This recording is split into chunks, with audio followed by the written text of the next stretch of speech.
बच्चों, आज मैं आप सभी लोगों से एक सवाल पूछना चाहता हूं। अगर आपने जेई मेन क्वालिफाई कर लिया, इंजीनियरिंग में एडमिशन मिल गया, अच्छे मार्क्स भी आ गए, लेकिन आपने फिजिक्स को सिर्फ किताब में पढ़ा, फॉर्मूलेज याद किए, न्यूमेरिकल्स लगाए, प्रैक्टिकली कभी करके नहीं देखा, तो क्या आप एक अच्छे इंजीनियर बन पाएंगे? एक बार इस सवाल पर जरूर सोचिएगा, क्योंकि आज हम जिस टेक्नोलॉजी का इस्तेमाल कर रहे हैं, चाहे वो स्मार्टफोन्स हो, इलेक्ट्रिक व्हीकल्स हो, एडवांस मशीन्स हो, या फिर आर्टिफिशियल टेक्नोलॉजीज, इनके पीछे सिर्फ थ्योरेटिकल नॉलेज नहीं है। थ्योरी के साथ प्रैक्टिकल एप्लीकेशन और एक्सपेरिमेंटेशन भी है। आज मैं आपसे इसी इंपॉर्टेंट टॉपिक पर बात करना चाहता हूं। क्या क्लास 12 फिजिक्स प्रैक्टिकल सिर्फ बोर्ड मार्क्स के लिए है, या यह आपके फ्यूचर इंजीनियरिंग की फाउंडेशन भी हो सकता है? बच्चों, आज क्लास 11th और 12th में हम फिजिक्स पढ़ रहे हैं। हमारा पूरा फोकस क्या रहता है? थ्योरी पूरी होनी चाहिए, न्यूमेरिकल्स लगाने हैं, जेई मींस की प्रिपरेशन करनी है, अच्छे मार्क्स लाने हैं, और इसी कंपटीशन की रेस में आगे निकलना है। और मैं ये नहीं कह रहा ये गलत है, जेई की प्रिपरेशन जरूरी है, थ्योरी जरूरी है, अच्छे मार्क्स भी जरूरी हैं, लेकिन इसी रेस में कहीं ना कहीं हम एक बहुत इंपॉर्टेंट चीज पीछे छोड़ देते हैं। हम पढ़ते हैं कि करंट क्या है, रेजिस्टेंस क्या है, मैग्नेटिक फील्ड क्या है, इलेक्ट्रोमैग्नेटिक इंडक्शन क्या है, लेकिन क्या हमने कभी सोचा मैं जो पढ़ रहा हूं उसे प्रैक्टिकली करके देखूं, एक्चुअली होगा क्या? यहीं से असली लर्निंग शुरू होती है। आज जरा दुनिया को देखिए। जब हम जापान जापान चाइना, अमेरिका और दूसरे टेक्नोलॉजी एडवांस कंट्रीज की बनाई हुई सारी टेक्नोलॉजीज के इस्तेमाल कर रहे हैं, लेकिन टेक्नोलॉजी सिर्फ किताबों में लिखे फॉर्मूले से नहीं बनती। उसके पीछे research, experimentation, engineering, testing, observation और प्रैक्टिकल स्किल्स भी होती है। इन देशों की एजुकेशन में थ्योरेटिकल नॉलेज के साथ साथ स्टूडेंट को हैंड्स ऑन लर्निंग, एक्सपेरिमेंटेशन और प्रॉब्लम सॉल्विंग से जोड़ने पर भी काफी फोकस किया जाता है। और मेरा सवाल यह है, हम अपने बच्चों को सिर्फ टेक्नोलॉजी का यूजर क्यों बनाएं, या हम सब बच्चे, या हम पूरी दुनिया, इंडिया हमारी टेक्नोलॉजी का यूजर क्यों बने? टेक्नोलॉजी बनाने वाला क्यों नहीं? हमारे बच्चे भी बहुत टैलेंटेड हैं। हमारे स्टूडेंट जेई क्वालिफाई करते हैं, आईआईटीज और दूसरे अच्छे इंस्टीट्यूशन में जाते हैं और दुनिया में अपनी पहचान बनाते हैं। तो फिर हमें स्कूल लेवल से ही एक चीज और मजबूत करनी होगी, थ्योरी के साथ प्रैक्टिकल स्किल्स। और यह शुरुआत क्लास 11 12 से ही क्यों नहीं? अगर बच्चा क्लास 6 7 8 से ही चीजों को ऑब्जर्व करना शुरू कर दे, छोटे छोटे एक्सपेरिमेंट्स करे, और क्यों और कैसे पूछे, और उसके अंदर साइंटिफिक क्यूरियोसिटी को डेवलप होगी, फिर क्लास 9 10th में वह कॉन्सेप्ट को एक्सपेरिमेंट्स और रियल लाइफ एप्लीकेशन से जोड़ा जा सकता है।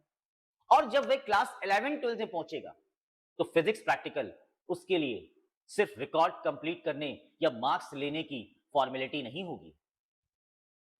वह समझेगा जो मैं पढ़ रहा हूं वह असली दुनिया में काम कैसे करता है। अब क्लास 11 12th के स्टूडेंट पर आते हैं।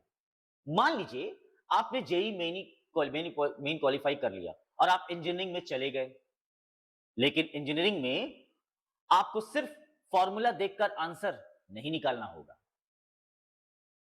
आपको प्रॉब्लम को समझना होगा, डिसीजन करना होगा, एक्सपेरिमेंट करना होगा, मेजरमेंट लेना होगा, टेस्टिंग करनी होगी, गलती आइडेंटिफाई करनी होगी, और फिर उसका सॉल्यूशन निकालना होगा। और यह प्रैक्टिकल थिंकिंग एक दिन में डेवलप नहीं होती, इसकी शुरुआत स्कूल से ही होती है।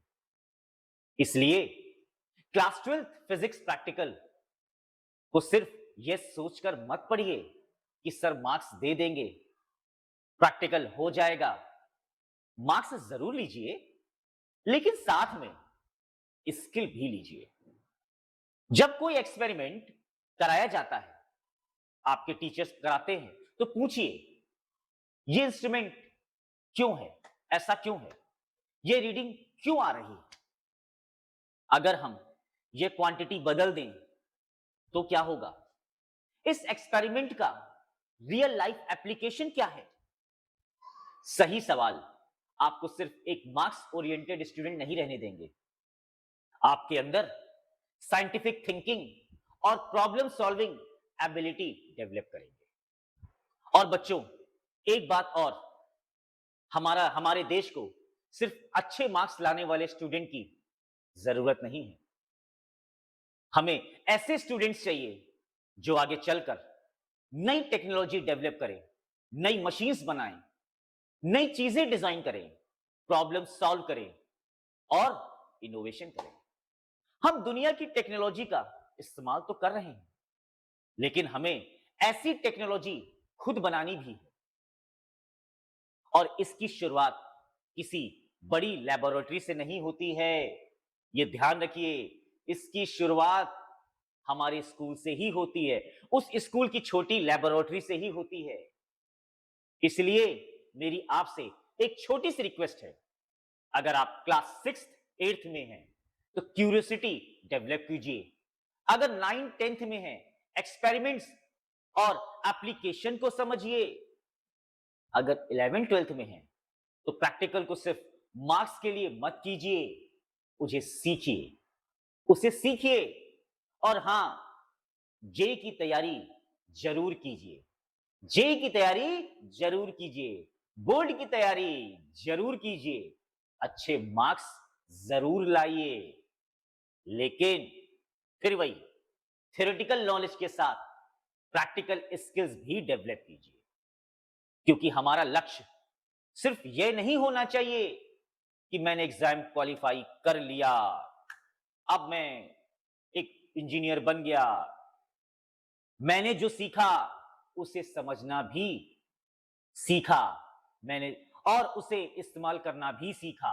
और शायद आज का यही छोटा सा प्रैक्टिकल एक्सपेरिमेंट कल आपके अंदर एक इंजीनियर, साइंटिस्ट या इनोवेटर बनने की शुरुआत कर दे। इसलिए बच्चों, फिजिक्स को सिर्फ पढ़िए मत, फिजिक्स को करके देखिए। थ्योरी आपको नॉलेज देती है, मैं मानता हूं, लेकिन प्रैक्टिकल उस नॉलेज को दुनिया में इस्तेमाल करना सिखाता है। अगर आपको मेरी यह बात सही लगी हो तो इस वीडियो को अपने किसी ऐसे दोस्त तक जरूर पहुंचाइए जो क्लास 11 12th में फिजिक्स पढ़ रहे हो। और अगर आप चाहते हैं कि हम फिजिक्स को सिर्फ किताब से नहीं बल्कि रियल लाइफ और प्रैक्टिकल एप्लीकेशन के साथ समझें तो चैनल को प्लीज सब्सक्राइब कर लीजिए। धन्यवाद बच्चों, राधे राधे।